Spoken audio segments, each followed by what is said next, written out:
ટીવાય number 5 જેમાં આપણા જોડે ઇનિશિયલ ઇન્વેસ્ટમેન્ટ જે છે 5 લાખ રૂપિયા અને આપણા જોડે કેશ ઇનફ્લો છે તો નેક્સ્ટ યર માટે 6 વર્ષ માટે આપણે આપેલું. પછી આપણે કીધું કે calculate the payback period and determine the base on the required payback period is of 4 years. હવે 4 યર માટે કીધું હોય તો એના માટે સૌથી પહેલાં આપણે જો ટીવાય 5માં પેલા જેટલા યર એ 6 યર્સ તેમાં 6 યર્સ એ રીતે લખી દેવાનું. આમાં જે એનપીવી રીતે થતું એ રીતે નહીં કરવાનું. પછી કેશ ઇનફ્લો કેટલું આપેલું તે રીતે લખી દેવાનું. 80,000થી લઈને 50,000 સુધી લખી દીધા. હવે કોમ્યુનિટીમાં શું કરવાનું? 80,000ના પહેલાં 80,000, 80,000માં 1,20,000 પ્લસ કરો એટલે 2 લાખ, 2 લાખમાં બે આ પ્લસ કરો એટલે 3,30,000માં આ પ્લસ કરો એટલે આમાંથી આ પ્લસ કરો એટલે અને આમાંથી આ પ્લસ કરો એટલે 6,30,000. હવે આપણે જોડે ઇનિશિયલ ઇન્વેસ્ટમેન્ટ કેટલી હતી? 5 લાખની.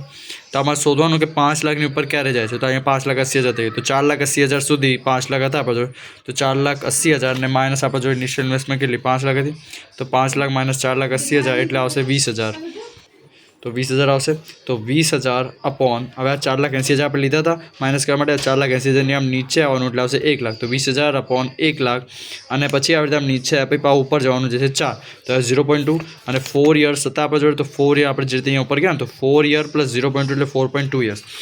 આપણને પેપર પીરિયડ 4 યર્સ હતા અને આપણે જો 4.2 યર્સ લાગી ગયા એટલે આપણા જોડે શું હશે? Answer reject.